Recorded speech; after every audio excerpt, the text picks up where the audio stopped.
When I was a kid, fruit roll-ups and fruit by the foot were one of my favorite snacks, but admittedly, they're not that healthy with all the dyes and added sugars. However, it's actually pretty easy to make a healthier version of fruit roll-ups at home with just 2 ingredients. And the best part is you don't need any fancy equipment. You don't need a dehydrator or anything like that. All you need is a blender and your oven. You're going to puree the strawberries and applesauce together and then spread it out on a parchment-lined baking sheet. And then you're just going to cook it slow and low in the oven for about 4 hours. Now make sure it's only 170 degrees when you're doing this. You'll know your fruit leather is done when it's no longer sticky. Then you want to let it cool down completely, and you can cut it into strips and roll it up just like the real thing.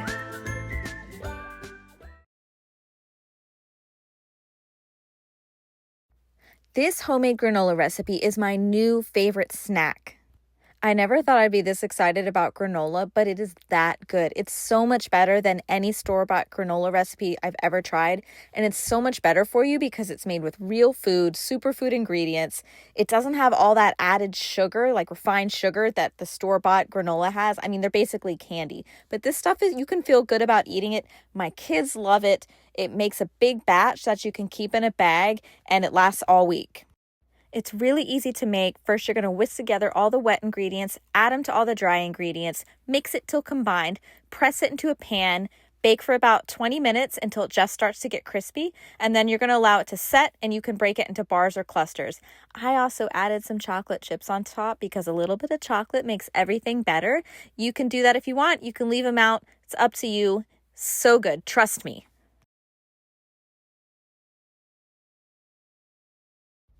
These chocolate coconut energy bites are so rich, so fudgy. They taste like a total splurge, except they're gluten-free, dairy-free. They're made with no refined sugar, so you can snack happy and guilt-free.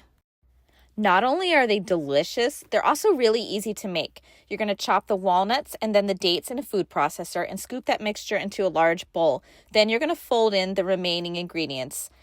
This mixture is going to be thick and sticky, but that's okay. It might help to coat the hands in coconut oil when you roll them into balls about the size of a small ping pong ball. And then you're going to roll that in shredded coconut, place them on a lined baking sheet, and then pop that into the freezer for 20 or 30 minutes so they set and they hold their shape. Enjoy. Watermelon fries look just like crinkle-cut French fries, but they're made with watermelon. Okay, I know at first glance it seems a little much maybe, but if you're going to be cutting up a watermelon anyways, why not get a crinkle cutter and make it fun? I recommend getting a small to medium-sized watermelon, not one of the big giant ones, and that way it'll be easier to handle and your crinkle cutter will fit better. Now the best part about any fry, of course, is dipping. So we made a strawberry yogurt dip that's naturally sweetened with honey, and it's the perfect accompaniment for our sweet watermelon fries. All you're going to do to make the yogurt dip is just add everything to a blender and process it until it's smooth, and then you can serve it immediately.